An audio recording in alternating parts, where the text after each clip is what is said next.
Hi, good morning. Welcome to Office Hours, where we answer your questions on media and production. If you've got questions, you can hop into Makana, where you can ask questions, vote on the questions, chat about the questions. If you're not, no worries. We've got askofficehours.global. That's askofficehours.global.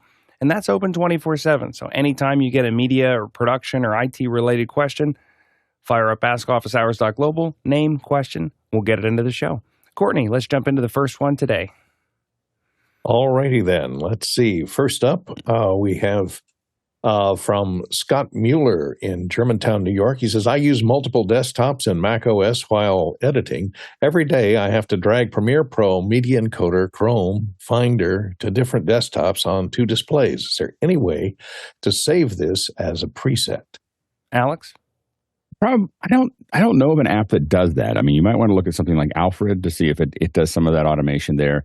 I don't know of one specifically that does what you're looking for. And I have to admit, because I use so many different computers, the idea of standardizing them on anything that does anything automatically is always something that worries me because I don't want to deal with, my concern is always that I am not going to be able to, remember how to do it on my own. And I have my computers connected to 4 monitors, and then there's other monitors for other computers, and so I haven't really dug into it. You may be able to find a utility that remembers those things, but I have to admit that I'm constantly, the one thing to be careful about anytime you start automating these things is that you start kind of pouring concrete into your workflow. And I think that sometimes I prefer things to stay flexible because I'm constantly thinking about the best way to do it. And things will settle, but then I'll be, I wonder if it would be like, what would it be like if it was over here? Or what if it was like over there? And you'll find that as you start to systematize things, sometimes that flexibility starts to, and that efficiency starts to bring itself out. And with all the points that Alex just made, if you do find yourself still feeling like, man, place on the same monitors all the time, what I would do is in the dock, you can right-click on the app, and then under the options menu, you can say, assign this to desktop 1, assign this to desktop 2, assign this to desktop 3, and then it'll at least natively, without having to install anything, open up on that screen every time. I'm also going to take this as an opportunity to throw a plug for SetApp. I love SetApp just because it has a lot of these little utilities. Like they had 2 or 3 when I was just looking up. And that's where I think it's like $200 a year. And then you get access to whatever utilities are there. And then if you want to try something, play with it before you go and spend $15. That'll let you do it. And on SetApp, I think I found 2. One of them was Resize, and then another one was Mosaic. So hopefully that gets you down the right track. Next question. Next one comes in from Austin, Texas, and Paul Wallus, who asked, he says, recall is Microsoft's key to unlocking the future of PCs. Discuss. And he has a link to a Verge article there. Courtney, what do you think? Well, I've looked at it. I haven't tried it yet, of course, because I don't have a Recall PC. One of the new Copilot Plus PCs, which is what it's going to take to run this thing. It's they had something similar on Windows 10 called Recall, I think it was, and they discontinued that. But this is a much more deep implementation of Recall. It's a lot of people are worried about privacy, obviously. It is apparently keyed to, you do have to have the Snapdragon or the Qualcomm Snapdragon Elite processor in your PC to do this because it uses the on-chip neural processing to search the database that it creates and stores in an enclave, in a encrypted enclave on your hardware. You do have to have, it takes up to 40 gigabytes of hard disk space up, so you'll be giving up 50 gigabytes of hard disk space. You have to have more than 250 gigabytes of disk space to even turn it on. And basically what it does is it screen grabs periodically throughout your day and week, everything that you do, and then stores it, compresses it, analyzes it, does OCR, encrypts the text, encodes the text and stores it. And if you're in a meeting or something, it translates all the audio into your preferred language and stores it in text form. So it transcribes it and stores it so it's searchable. And so you've got this huge enclave of searchable information that's tokenized and quickly searchable throughout time since you turned it on. And it is keyed to Windows Hello, which is a biometric key lock in Windows, so it's tied to your facial image or your fingerprint. So the wifey couldn't get in there and say, "Where was, what sites was he browsing at?" And it doesn't. It does not record your in private browsing, and there are certain apps and sites that you can just tell it to ignore. And it will not store those sites. You can actually go back and eliminate some of your memory, which I wish I could do. I never want to see some stuff again. So that's basically the way it works. It's fairly secure. It's all this enclave is stored locally on your disk. Nothing goes up into the cloud. And it is, like I say, it's keyed to biometrics. There is something similar that's an app that runs on the Mac called Rewind, I think. But it's not quite as extensive as supposedly this one is. We'll wait to see it when I get something with one of those Tegra processors. Go ahead, Alex. I don't know. I think that I feel like 1984 just showed up 40 years late. So, like the thing is that it's really fine to have this feature, but features turn into requirements by your employer, by the government, by a bunch of other things. This is a horrible idea. This is I don't think it's going to go. I think it's great for Apple because a lot of users are going to be like, I don't want to use a PC because what's going to happen is that that individuals, companies will love this because they can require you to do this and require you to submit things and require you to do things. And anybody who says they're not going to, it's crazy. You have all these people who want to figure out how to track every worker that's working at home and how to figure all those things out. The next step behind this is going to be having to submit that as proof, And so the thing is that it is, wow. Talk about not reading the room, it is.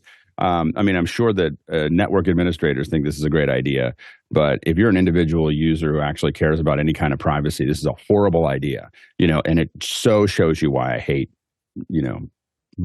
Anyway, so that's all I'm saying. It's just such a bad idea. So, Alex, you don't have your browser cache turned on? If your computer is subpoenaed by the police, they can look at all that stuff. I'd be fine for this. The government can come subpoena my browser anytime they want. I am the most boring guy in the world. I go to TechMeme and I go to me CNN. Too. That's why I fear not nothing.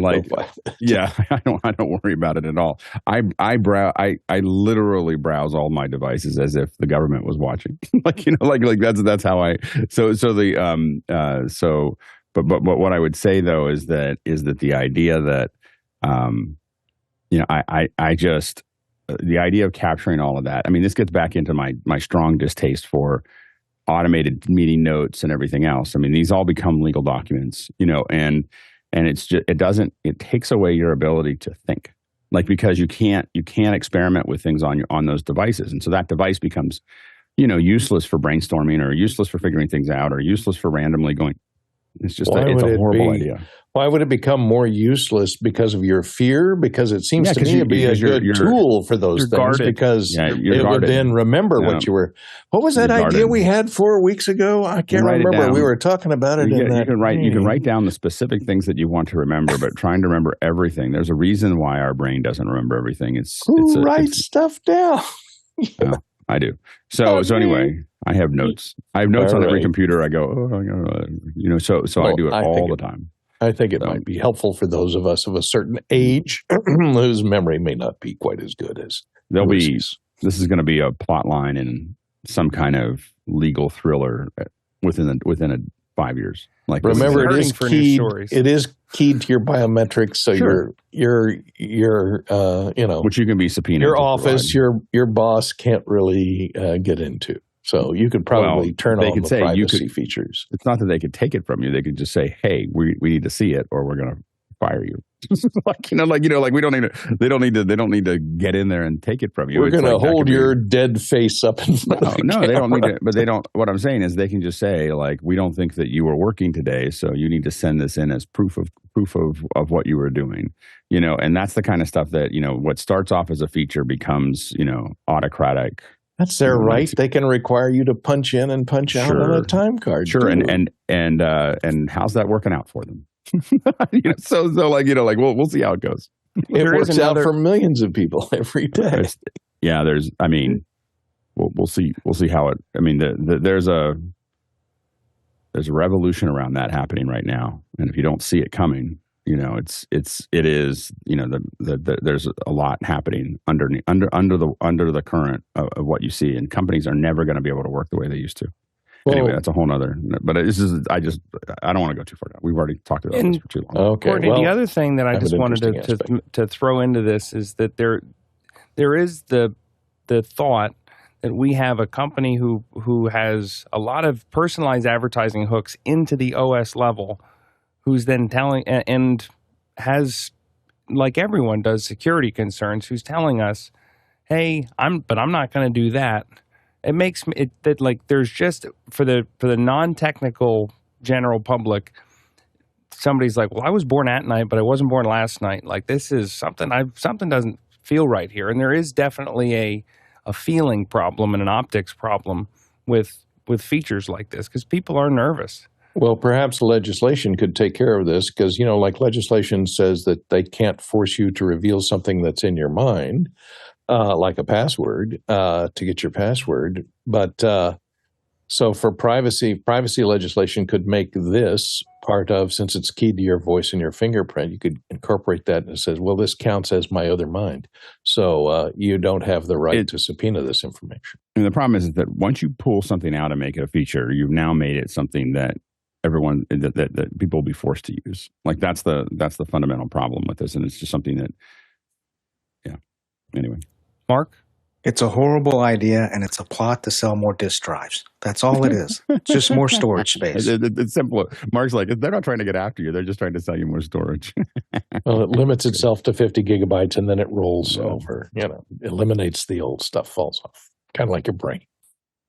Hollywood's been looking for new plot lines. I think exactly. This is a little gift. Great new plot line. Next question. All right, moving along. Next comes in from Gene J. Anthony in Skokie, Illinois. He says, what is the reputation of Ukrainian company Keepsolid's VPN products, including VPN Unlimited? Friends of mine use it to protect themselves, but I want to know the real tech rep and how protected they are. Samuel? Yeah, well, there's hundreds of these here VPN services like TunnelBear and NordVPN and this here that routes your data in different locations, so you can appear in different places.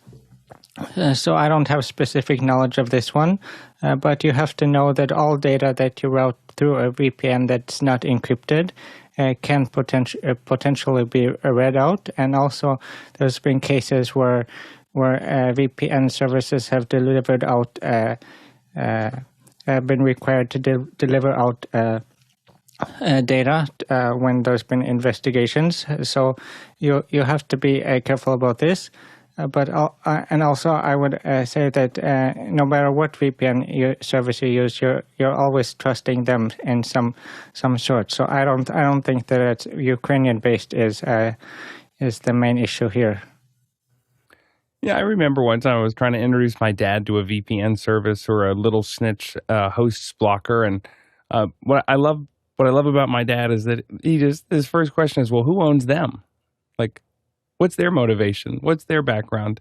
And it just, all of these services who, especially when they promote privacy and promote that they're protecting you from, you just have to use your head, do a little bit of critical thinking and think about, okay, how are these people making money? If you don't understand how a company makes money, that's a red flag. So that would be my compass as I navigate that. Next question. Next one comes in from Los Angeles. Craig Seitz says, we've all become tech support for our parents and watched them slowly pushed out of financial, medical, and government services. How might we protect ourselves from a future of tech-ageism? Courtney? Well, I haven't found it. As soon as they come up with a method for completely eliminating passwords, I'll feel that I haven't been left out of tech-ageism, because now the problem I find is all of these services and websites that I have to have access to use government services, like Social Security or your bank, et cetera. They're forcing you to log in and use the internet only to communicate with those services, and dealing with tech support or personal problems with them. They'll have a phone number there, but at half the time you'll be reaching out to somebody in India or the Ukraine or Yugoslavia that doesn't have a really good grasp of your language. That may change with universal translation. But anyway, password management is my biggest problem, and the sites that force you to change your password every 6 months are the devil. Go ahead, Alex. In general, I would probably look at the trajectory of the overhead for the government and consider that you probably shouldn't depend on it. So I don't think that there's a way to worry about it. I think there's a couple of us that are old enough that will see a little of it. If you're under 40 years old, you should not be depending on the government to help you with anything. I think that's the best way to protect yourself, is to not allow an external source to impact your livelihood.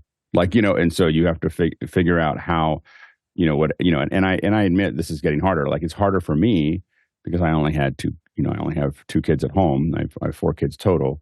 But my parents have 6 of us. And I think that this is going to be a bigger problem. But I think that you really have to be considering how, if you're under 40, you need to be really considering how you're going to do this on your own, and you should not depend on the government to do that for you. Courtney? One other pet peeve I've run into lately is almost all these institutions that do normal billing, like your cable bill, your telephone bill, your monthly statement from your bank, you're dealing with Medicare, are all forcing you into electronic billing. And some of them are forcing you into electronic payment. So you're not even getting a bill in the mail anymore. And some of them are now making it impossible to even opt out of electronic billing. So if you lose your internet service, something goes down or your computer breaks, you don't know what you owe or how to pay. And this is a huge problem. And a lot of these companies and organizations will cut off and switch you to electronic. They try and switch you to electronic billing every time you log on. So it's become a problem, and it will automatically turn, unless you forcefully go in and say, no, keep my paper billing. It will disconnect you, and you may not even know it. And this is horrible. Next question. Next one comes in from Mark Giuliani here on the panel from Washington, D.C. He says, for 2 weeks, we have been having issues with UDP attacks when using Zoom and Teams on SonicWall and Blackmagic Design encoders on Ubiquiti.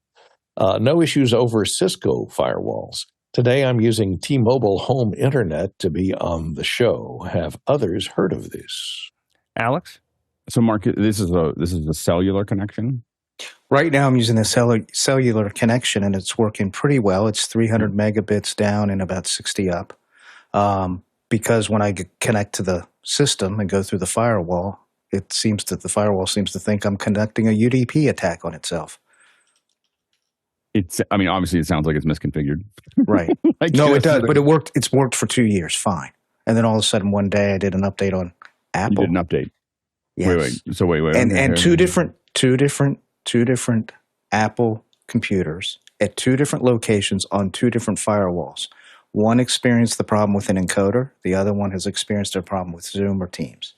Using those computers, or you just did updates on those computers and they just happen to be on the network? Using these computers.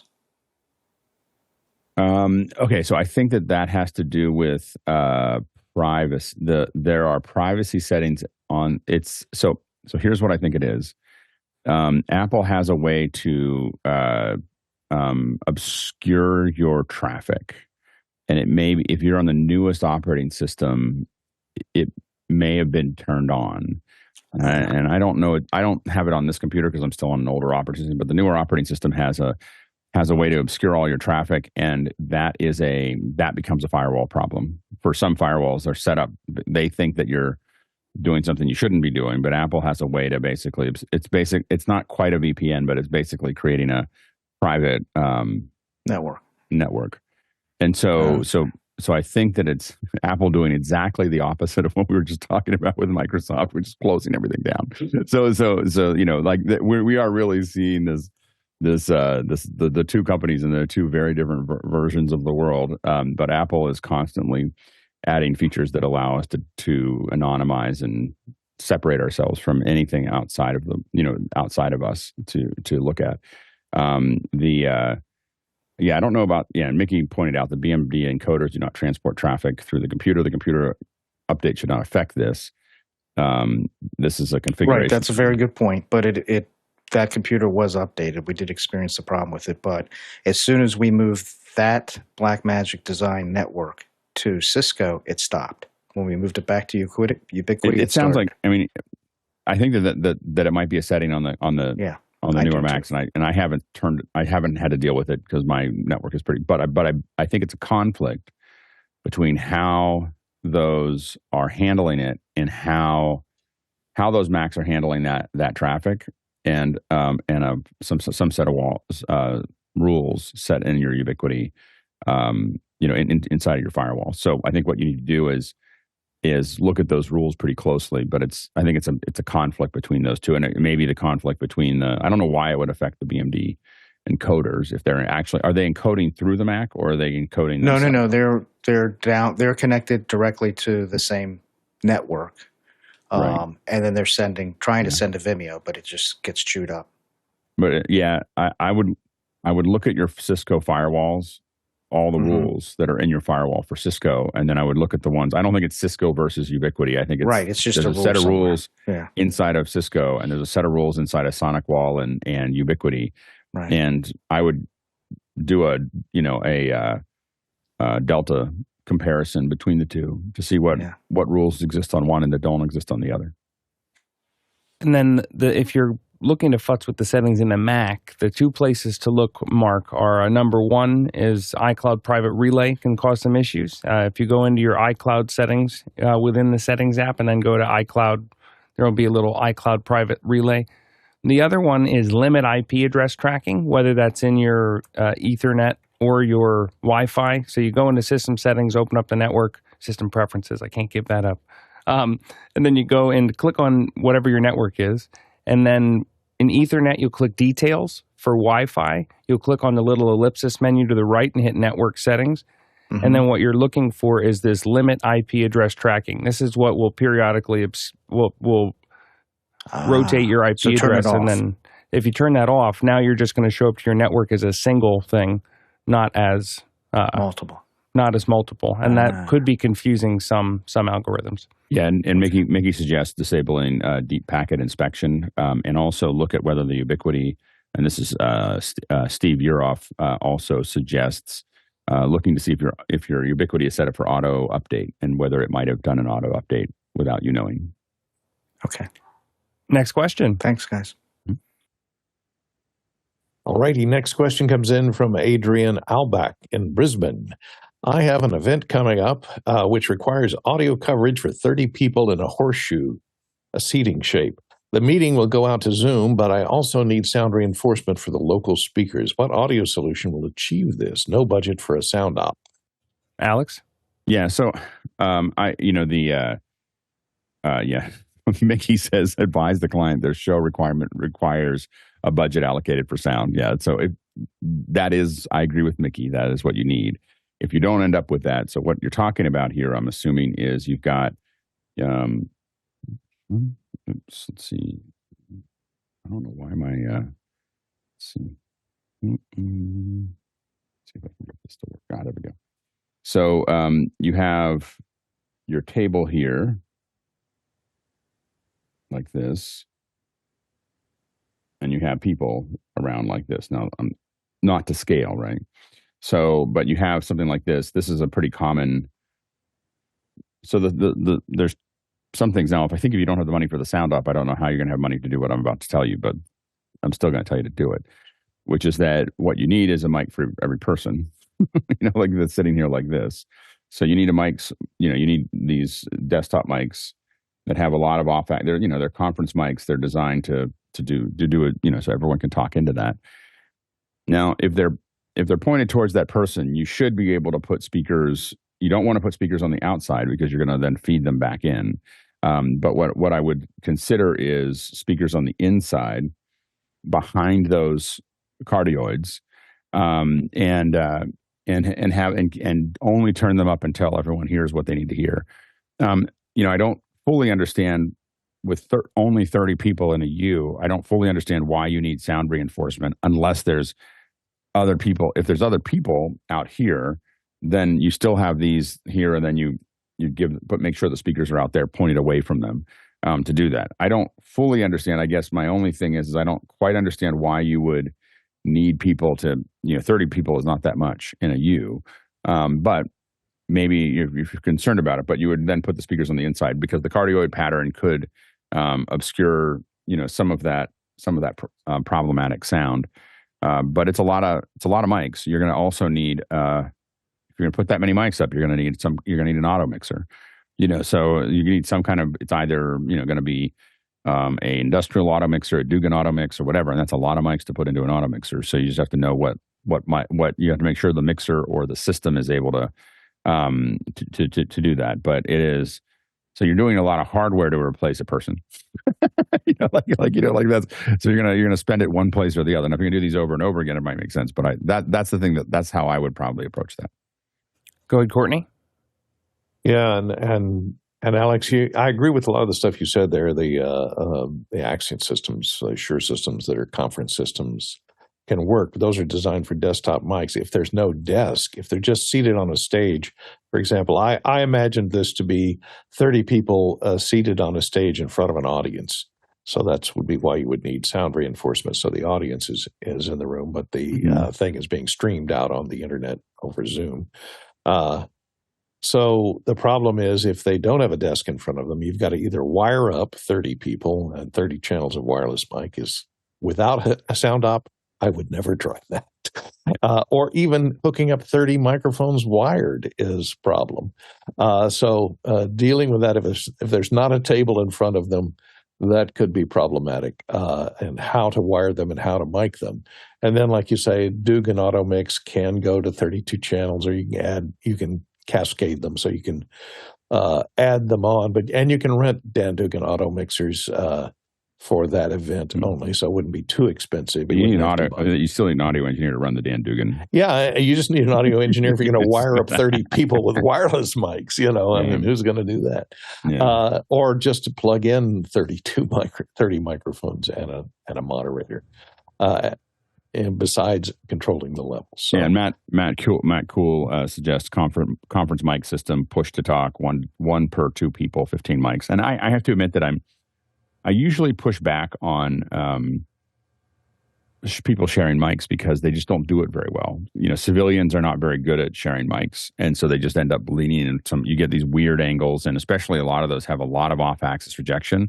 So if they don't move the mic over to them, all kinds of bad things happen. And so that's the only thing I would say about that. I do agree. I get where you're coming from, Matt. That's the concern, is that civilians are really not good at that. Omar?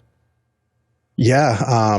When there's no budget, you have to do things like that, share mics, something of that nature. There's a lot of issues with that. So maybe that's an opportunity to speak with your client and give them all these reasons of why you perhaps need a little bit more budget. Otherwise, that is a solution you can get away with on some cases.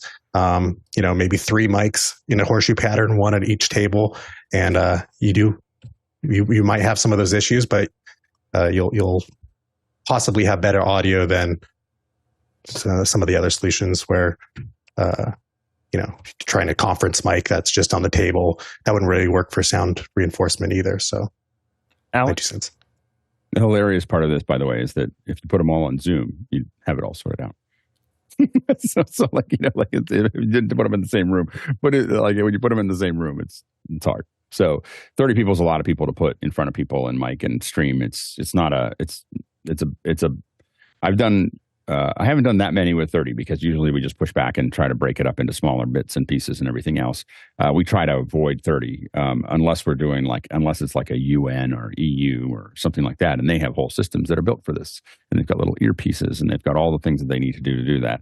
But setting up for 30, especially without an audio engineer, I probably should be clear that without an audio engineer for 30 people with audio, you're in trouble. Like this is not going to go well. Like it might on a perfect day when nothing goes wrong, but your chances of success are probably less than 10%. Next question. Next one comes in from John Foltz in Selinsgrove, Pennsylvania. I tried a Lewitt Connect 6 on a Mac Mini M1 with no loopback installed. It works as an input device, but if I select it as an output device, all audio playback freezes. The Mix Pre and a Scarlett interface both work fine on this computer. Any ideas? Chris. So I can't give you an exact answer, but I can tell you I use the Lewitt Connect 6. I've had it for several weeks, and the software crashes on me regularly, maybe once every 2 days, something like that. And the software crashes. I can't do anything. All the audio still works. I just can't make any changes to it until I restart the device. I've emailed Lewitt, and they've been very responsive. They haven't solved the problem, but they've acknowledged that other people are experiencing this, and they've actually emailed me several times saying, "Hey, can you send us a little more info? We've got more whatever." So I would definitely email Lewitt and make sure they're aware of the issue. Like I said, I have had many crashes of the software, but when the software crashes for me, everything still works as it did. I just can't make any changes. So sorry, I can't help you more than that. But that's been my experience with the Lewitt Connect 6.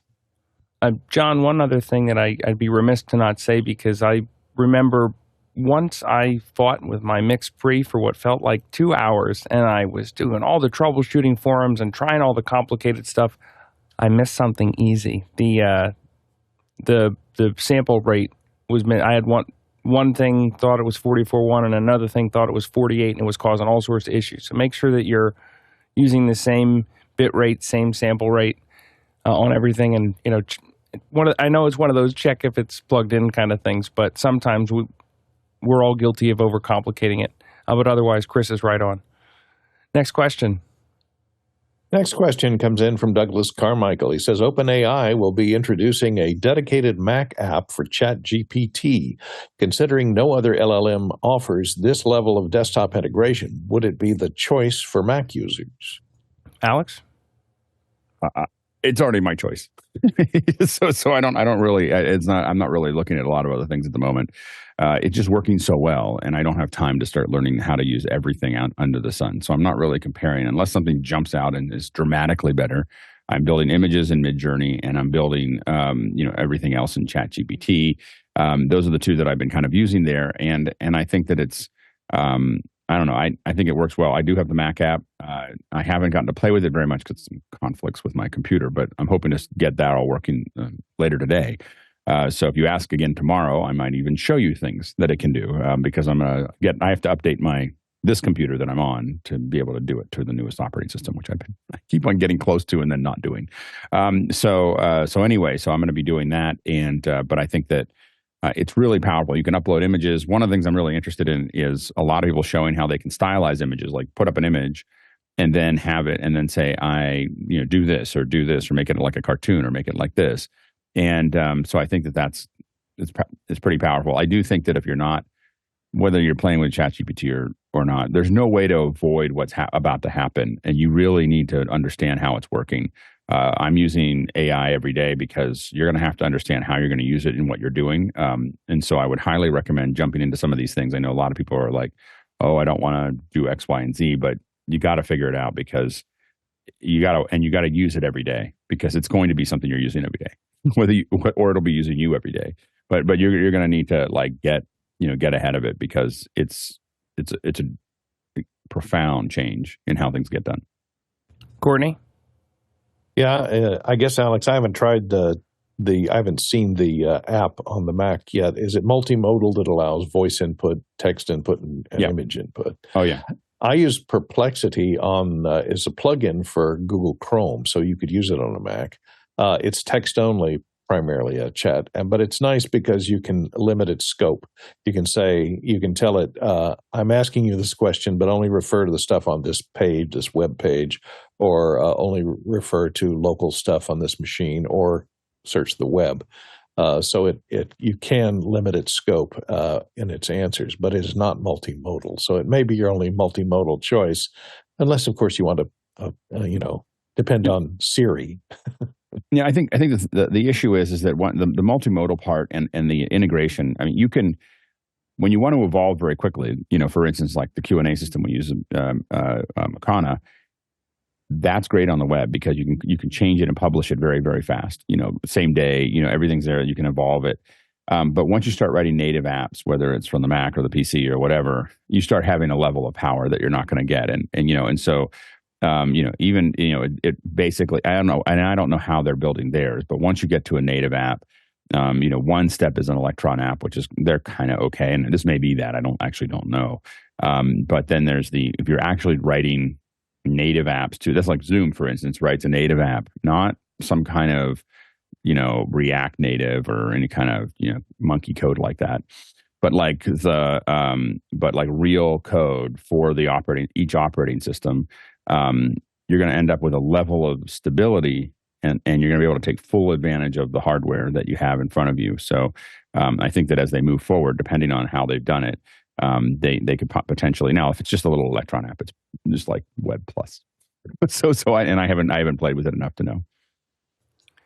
One thing that the ChatGPT macOS app did that also was done by some third-party apps like MacGPT, which was around for a little bit before this, is that they have this, they call it the launcher, where they want you to treat it almost like Spotlight. And I love this.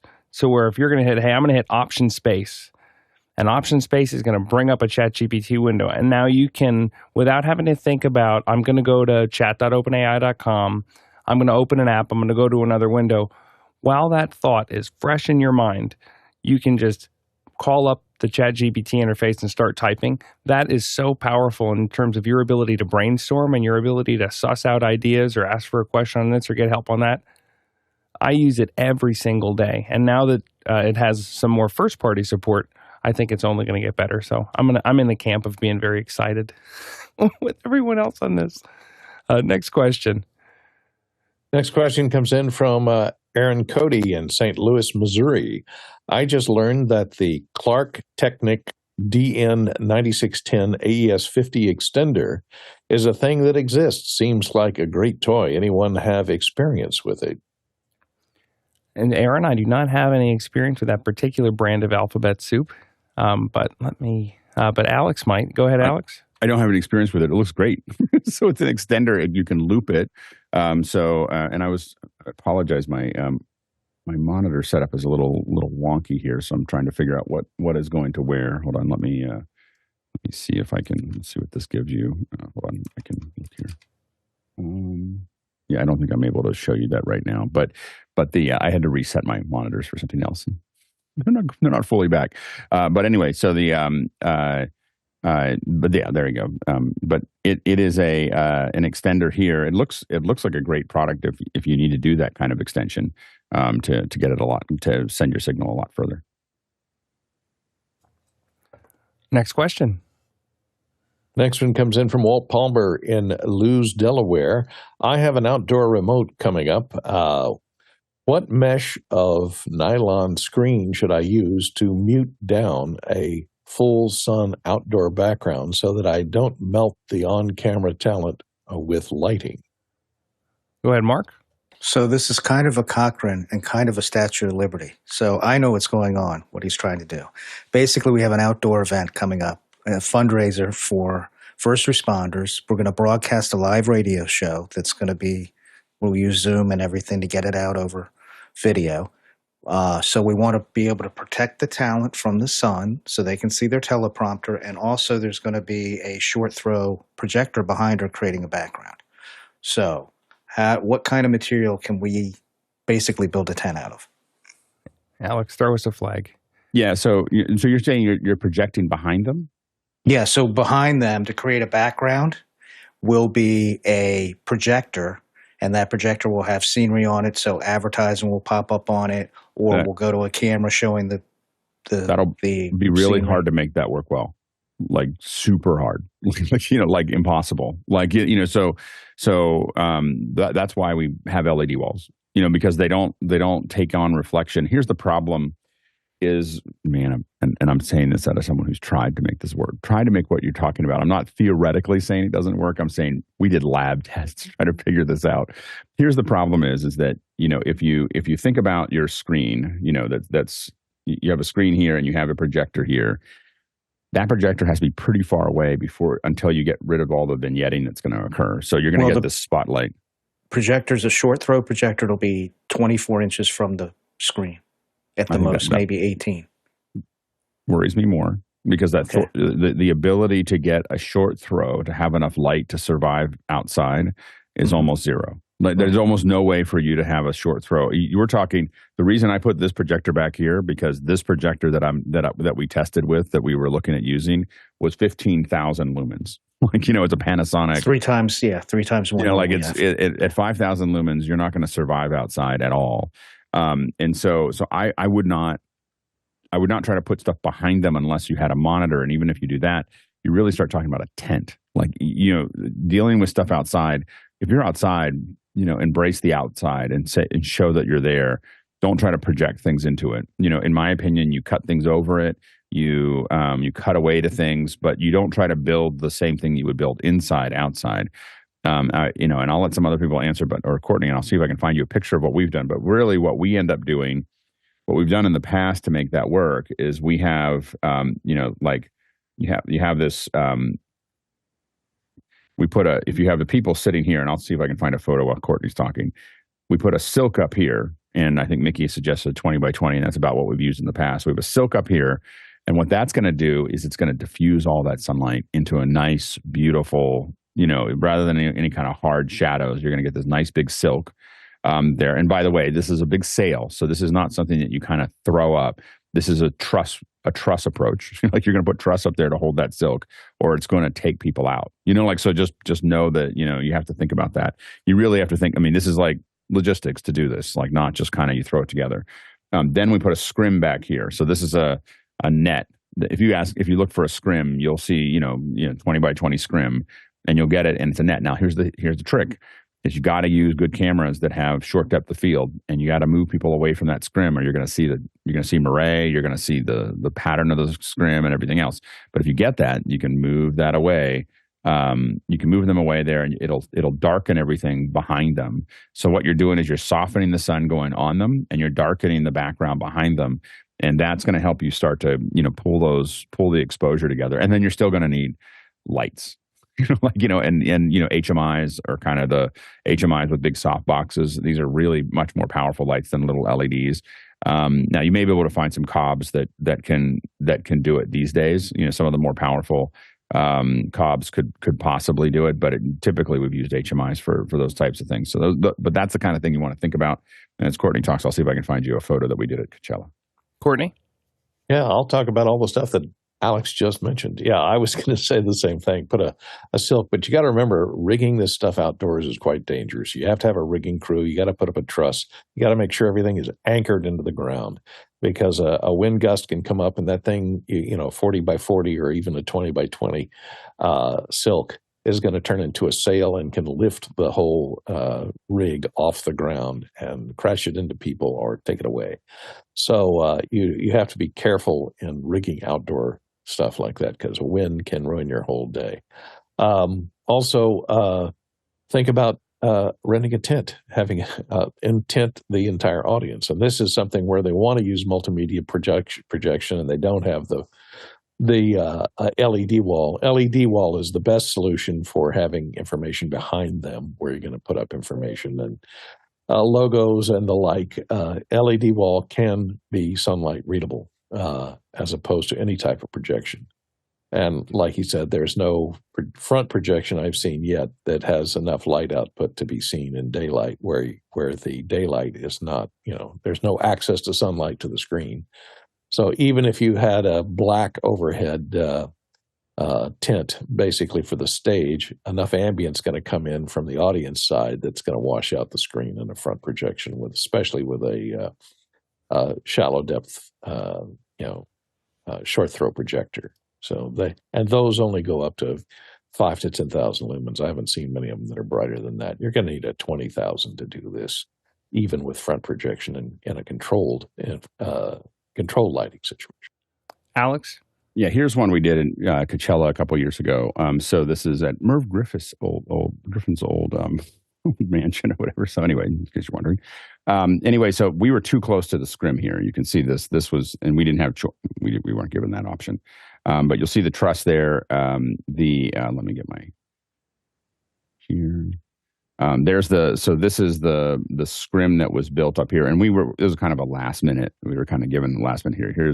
We still have a lot of lighting. Here's our confidence monitors, and all of our cameras were on PTZs. Those were, and then you can see kind of that's the scrim that we stretched among it. And again, we were doing a little bit of when we came in, we were doing a little bit of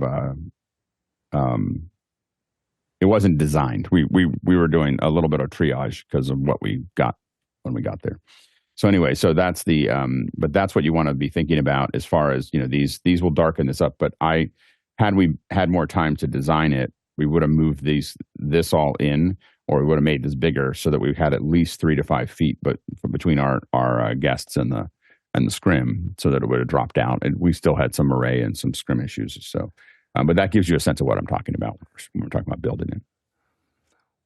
One thing that wasn't mentioned in terms of utilizing a short throw projector, if you are able to control the light to the point where you can get a short throw, you do have to be more concerned about the flatness of the surface that you're projecting on and how susceptible it is to wind. Because you're so close to what you're projecting onto, it's going to show any deviations in flatness in the screen a lot more. I've had this happen at an outdoor thing that was in a tent, and the wind came along, and every time there was a little burst of wind, my whole image went whoop, whoop, whoop, whoop. It's just a function of the optics of being that close.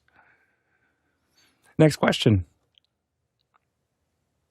All righty, the next question comes from Paul Wallace in Austin, Texas. Copilot PCs have literally sprung up overnight, as this site shows. Here's a link.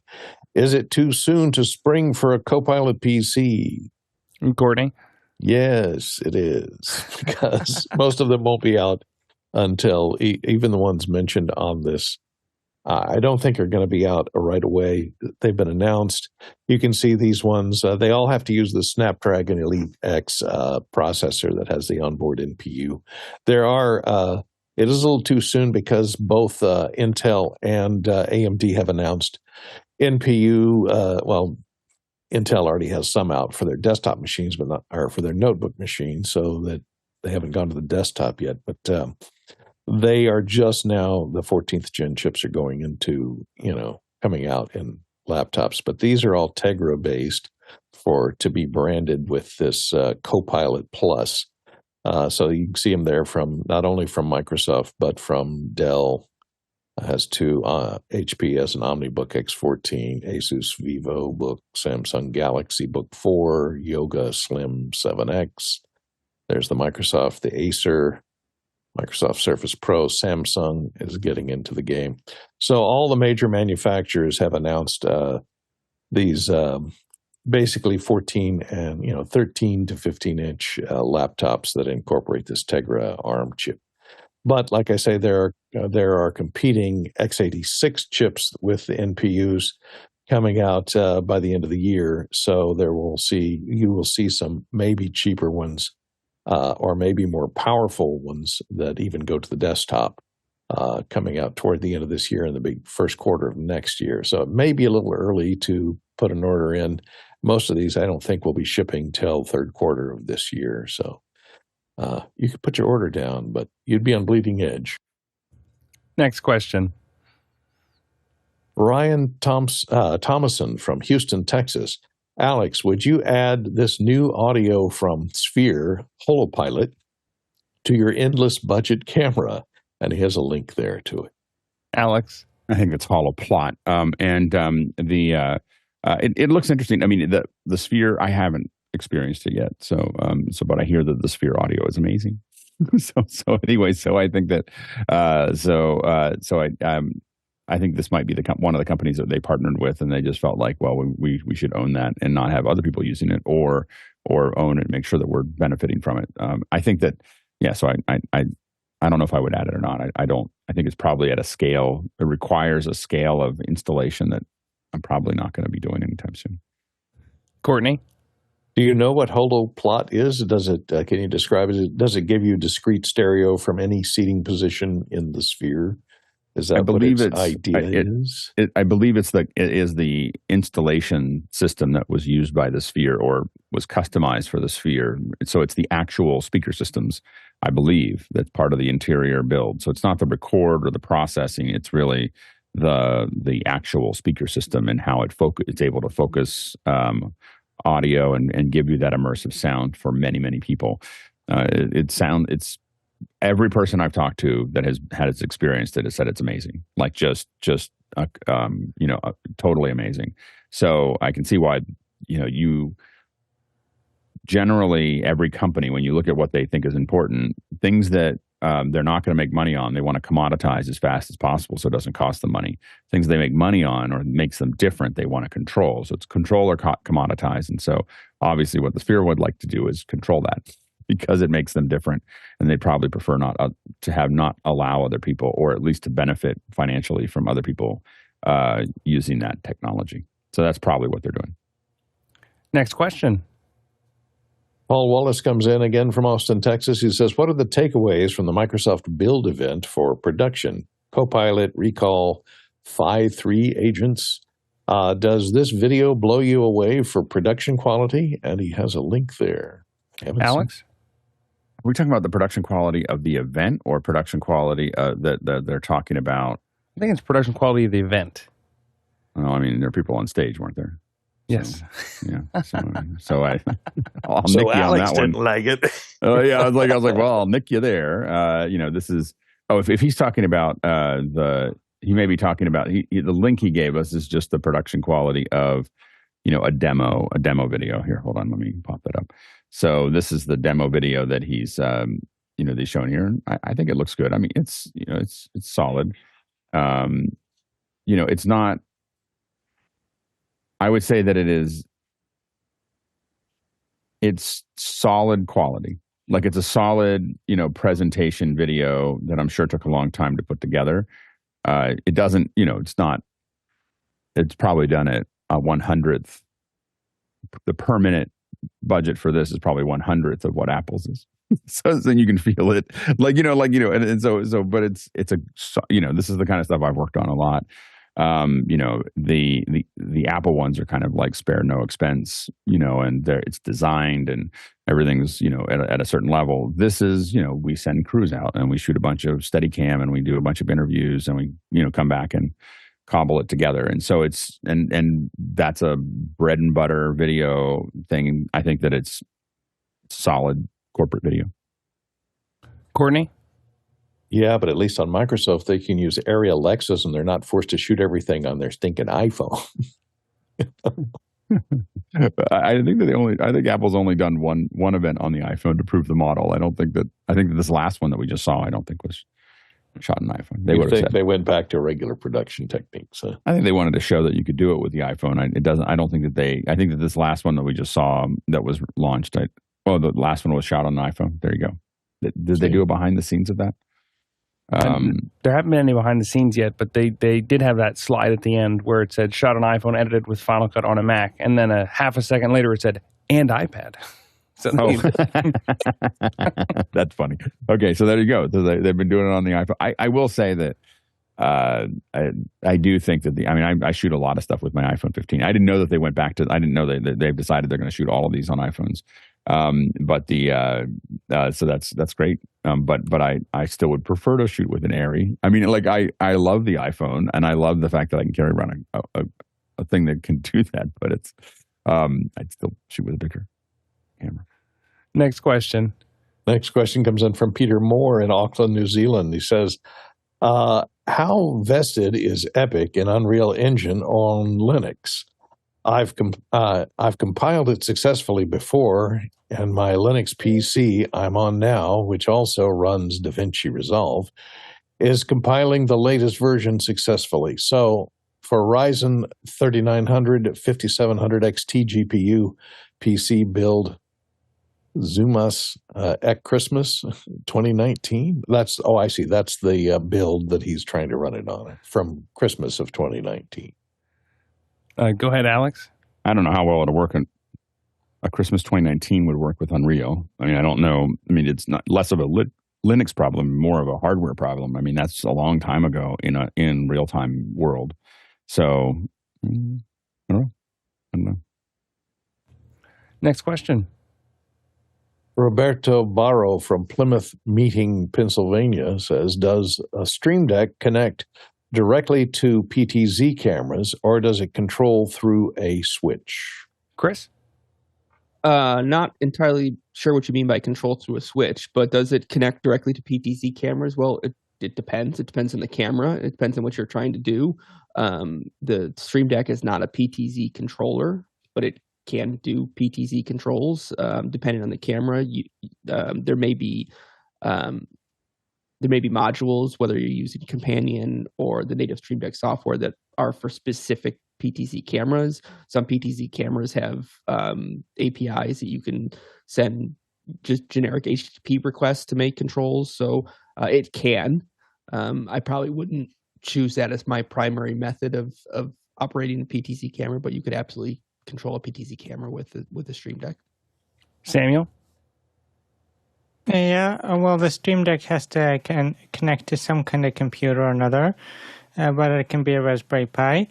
And the way most of the PTZ cameras work is that they have a IP to control. So I would use Companion, like Chris suggested, and then look at your model of camera and see how it can be integrated into Companion, either with the Sony Visca ISP protocol, or some of the cameras have more proprietary protocols for controlling them. And then if you're gonna try to control a USB camera like the Insta360 Link, then it can get a little bit more tricky. But vMix has a solution for integration with that, so you could look at that if you're doing a UVC controlled camera. But I would look at Companion and see if there's a module for your camera there. Chris? And just looking at some of the chat, they kind of brought up does it connect directly to the PTZ camera? And in the chat, they're kind of taking that as, do you directly plug the StreamDeck into the camera? And no, you cannot do that. The StreamDeck plugs into a computer, and then through the software in the computer, you can control things. But there's no, by itself, the StreamDeck and the PTZs. You need something in the middle. Next question. Next question comes in from Douglas Carmichael, and he says, given the community backlash over light pollution that led to the cancellation of the London Sphere, will Madison Square Garden Entertainment CEO's comments about adding external audio to the exosphere intensify resistance to the concept from local communities? Go ahead, Courtney. Yes.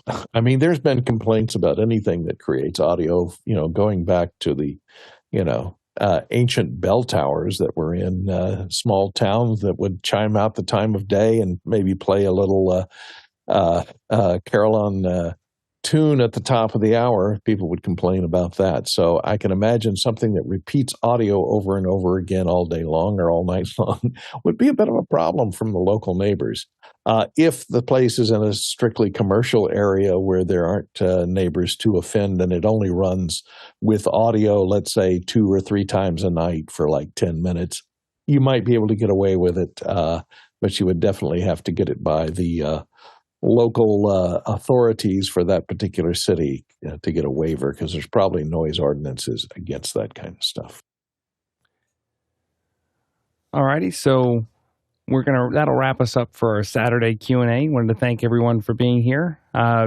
Just a reminder, we have coming up in about 1 hour. So that's 9 a.m. Pacific, noon Eastern. We have our volunteers meeting. So the office hours volunteers meeting is this Saturday's meeting. So if you were at the new volunteers meeting last week, and that was kind of the 101, how to get into it. The volunteers meeting is kind of like a Sunday style conversation, but specifically for the volunteers. So that's where you're going to find opportunities there. I did want to put out a few thank yous, though. Thank you for our producers for asking such fantastic questions and keeping us on our toes on this fine Saturday. Thank you to our panel for being here and answering questions. Nice to see Omar hopping in here. It's great, always great to see new faces around. And also thank you to our back-end crew who wakes up or sometimes stays up late 7 days a week, keeping us on the air, looking and sounding good. We could not do this without you, and we are so, so appreciative. For the Tlaloc Traversal today, we've got 37,000 miles. That's 59,000 kilometers, 290 million. Bananas for scale. All right, thanks, everyone. We'll see you in after hours.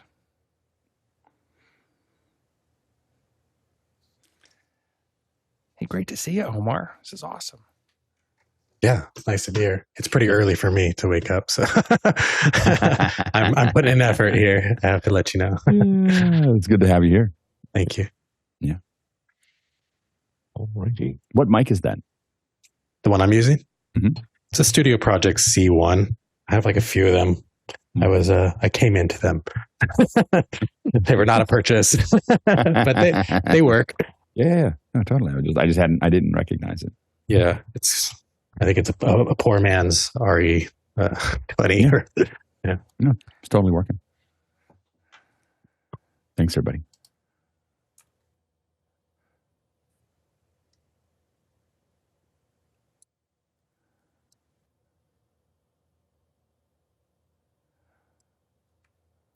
Into the Saturday verse.